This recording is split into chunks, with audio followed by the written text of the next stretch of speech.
Sabtu 14 Februari 2026. Di sini saya akan melanjutkan bacaan saya yaitu dari Matius pasal yang ke-9 sampai yang pasalnya yang ke-10. Beginilah firman Tuhan. Sesudah naik ke dalam perahu, Yesus menyeberang dan masuk ke kotanya sendiri, lalu dibawalah kepadanya seorang lumpuh yang terbaring di pembaringannya. Ketika Yesus melihat iman mereka, berkatalah ia kepada orang lumpuh itu, "Teguhkanlah hatimu, hai anakku, dan selesai diampuni." Mendengar itu, berkatalah beberapa orang ahli Taurat dalam hatinya, "Orang ini menghujat Allah." Yesus mengetahui pikiran mereka lalu berkata, "Mengapa kamu memikirkan hal-hal yang jahat dalam hatimu? Manakah yang lebih mudah, mengatakan dosa-dosamu diampuni, atau mengatakan bangunlah dan berjalanlah? Namun, supaya kamu tahu bahwa di dunia anak manusia berkuasa mengampuni dosa." Lalu berkatalah ia pada orang lumpuh itu, "Bangunlah, angkatlah pembaringanmu, dan pulanglah ke rumahmu." Orang itu pun bangun lalu pulang. Melihat hal itu, orang banyak takut, lalu memuliakan Allah yang telah memberikan kuasa seperti itu kepada manusia.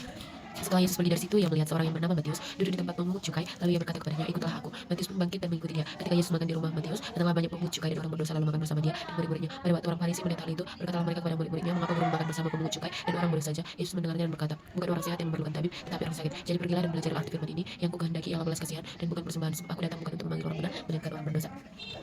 Kemudian datanglah murid-murid Yohanes kepada Yesus dan berkata, "Mengapa kami dan orang Farisi berpuasa, tetapi murid-muridmu tidak?" Jawab Yesus kepada mereka, "Dapatkah sahabat-sahabat mempelai laki-laki berduka cita selama mempelai itu bersama mereka? Namun akan datang harinya mempelai itu diambil dari mereka, dan pada waktu itulah mereka akan berpuasa. Tidak seorang pun menempelkan secari kain yang belum susut pada baju yang tua, karena kain penempel itu akan mencabik baju itu. Lalu makin besarlah koyaknya. Begitu pula anggur yang baru tidak dituang ke dalam kantung kulit yang lama, karena jika demikian kantung itu akan koyak sehingga anggur itu terbuang dan kantung itu pun hancur. Namun anggur yang baru dituang ke dalam kantung yang baru, maka terpeliharalah kedua-duanya." Sementara Yesus berbicara demikian kepada mereka, datanglah seorang membuka lalu menyembah dia dan berkata, "Anak perempuanku baru saja meninggal, tetapi datanglah dan letakkanlah tanganmu atasnya, maka ia hidup." Lalu Yesus membangun dan mengikuti orang itu bersama murid-muridnya. Pada waktu itu seorang perempuan yang sudah 12 tahun menderita pendarahan maju mendekati Yesus dari belakang dan menyentuh jubah bajunya. Sebab katanya dalam hati, "Asalku sentuh saja jubahnya, aku akan sembuh." Yesus berpaling dan memandang dia serta berkata, "Teguhkanlah hatimu, hai anakku, imanmu telah menyelamatkan engkau." Sejak saat itu sembuhlah perempuan itu. Ketika Yesus tiba di rumah pemuka itu dan ia melihat penipu-penipu berseruling dan orang banyak ribut, berkatalah ia, "Pergilah, karena anak ini tidak mati tetapi tertidur." Namun mereka menertawakan dia. Setelah orang banyak itu disuruh keluar, Yesus masuk dan memegang tangan anak itu, lalu bangkitlah anak itu, tersebarlah kabar tentang anak itu ke seluruh daerah itu. Ketika Yesus meneruskan perjalanannya dari sana, dua orang buta mengikutnya sambil berseru-seru dan berkata, "Kasihanilah kami, hai anak Daud." Setelah Yesus masuk ke dalam sebuah rumah, datanglah kedua orang buta itu kepadanya dan Yesus berkata kepada mereka, "Percayakah kamu bahwa aku dapat melakukannya?" Mereka pun menjawab, "Ya Tuhan." Yesus pun menyentuh mata mereka sambil berkata, "Jadilah kepadamu seperti yang kamu percayai." Lalu cekiklah mata mereka. Kemudian Yesus dengan tegas berpesan kepada mereka, "Janganlah supaya jangan seorang pun mengetahui hal ini." Namun mereka keluar dan memasyurkan dia ke seluruh daerah itu. Sementara kedua orang buta itu keluar, dibawalah kepada Yesus seorang bisu yang kerasukan setan. Setelah setan itu diusir, orang bisu itu mulai berkata-kata, lalu takjublah orang banyak katanya, "Yang demikian belum pernah dilihat orang di Israel." Lalu orang Farisi berkata, "Dengan kuasa pemimpin setan yang mengusir setan." Yesus berkeliling ke semua kota dan desa, yang mengajar dalam rumah-rumah ibadat mereka dan memberitakan Injil kerajaan serta menyembuhkan orang dari segala penyakit dan kelemahan. Melihat orang banyak itu, tergeraklah hati Yesus oleh belas kasihan kepada mereka, karena mereka lelah dan terlantar seperti domba yang tidak mempunyai gembala. Lalu katanya kepada murid-muridnya, "Tuaian memang banyak, tetapi pekerja sedikit. Karena itu mintalah kepada Tuhan yang punya tuaian, supaya ia mengirimkan pekerja-pekerja untuk tuaian itu." Pasal yang ke-10. Yesus memanggil ke-12 muridnya dan memberi mereka kuasa untuk mengusir roh-roh jahat dan menyembuhkan orang-orang dari segala penyakit dan kelemahan. Inilah nama ke-12 rasul itu: pertama Simon yang disebut Petrus, dan Andreas saudaranya, dan Yakobus anak Zebedeus, dan Yohanes saudaranya, Filipus dan Bartolomeus, Thomas dan Matius, pemungut cukai, Yakobus anak Alfeus dan Tadeus, Simon orang jelat, dan Yudas Iskariot yang mengkhianati dia. Ke-12 murid itu diutus oleh Yesus, dan ia berpesan kepada mereka, "Janganlah menyimpang ke jalan lain atau masuk ke dalam kota orang Samarinda, melainkan pergilah kepada domba-domba yang hilang dari umat Israel.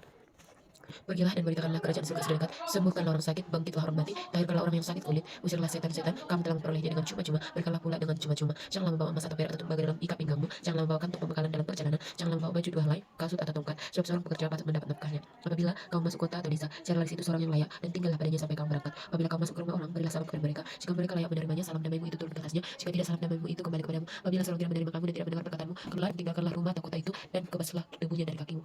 Sesungguhnya aku berkata kepadamu, pada hari penghakiman, tanah Sodom dan Gomora akan lebih ringan tanggungannya daripada kota itu.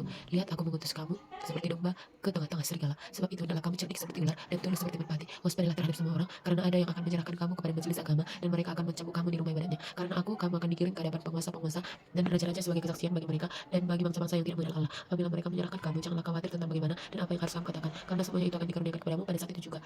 Sebab bukan kamu yang berkata-kata, melainkan roh Bapamu. Dia akan berkata-kata di dalam kamu. Seorang saudara akan menyerahkan saudaranya untuk dibunuh, demikian juga seorang ayah terhadap anaknya. Anak-anak akan memberontak terhadap orang tuanya dan akan membunuh mereka. Kamu akan dibenci semua orang oleh karena namaku, namun orang yang bertahan sampai pada kesudahannya akan diselamatkan. Apabila mereka menganiaya kamu dalam kota yang satu, larilah ke kota yang lain. Sebab sesungguhnya aku berkata kepadamu, sebelum kamu selesai mengunjungi kota-kota Israel, anak manusia sudah datang. Seorang murid tidak lebih daripada gurunya, atau seorang hamba daripada murid-tuannya. Cukuplah bagi seorang murid jika ia menjadi sama seperti gurunya, dan bagi seorang hamba jika ia menjadi sama seperti tuannya. Jika Tuhan menyebut Beelzebul, apalagi seisi rumahnya.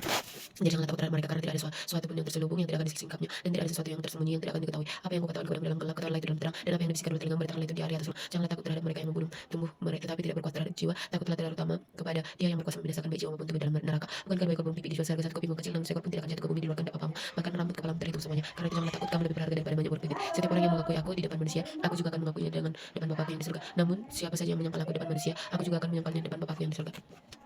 Jangan menyangka bahwa aku datang untuk membawa damai di atas bumi. Aku datang bukan untuk membawa damai, melainkan pedang. Sebab aku datang untuk memisahkan orang dari ayahnya, anak perempuan dari ibunya, menantu perempuan dari ibu mertuanya, dan musuh orang ialah orang-orang sisir rumahnya. Siapa saja yang mengasihi ayah atau ibunya lebih daripada aku, ia tidak layak bagiku. Siapa yang mengasihi anaknya laki-laki atau perempuan lebih daripada aku, ia tidak layak bagiku. Siapa yang tidak memikul salibnya dan mengikut aku, ia tidak layak bagiku. Siapa yang mempertahankan nyawanya, ia akan kehilangan nyawanya. Dan siapa yang kehilangan nyawanya karena aku, ia akan memperolehnya. Siapa saja yang menyambut kamu, ia menyambut aku. Dan siapa yang menyambut aku, ia mengutus aku. Siapa yang menyambut seorang nabi sebagai nabi, ia akan menerima upah nabi. Dan siapa yang menyambut seorang benar sebagai orang benar, ia akan menerima upah orang benar. Siapa yang memberi air suci secangkir saja pun kepada salah seorang yang kecil karena ia muridku, sesungguhnya aku berkata kepadamu, ia tidak akan kehilangan upahnya. Demikianlah pembacaan firman Tuhan.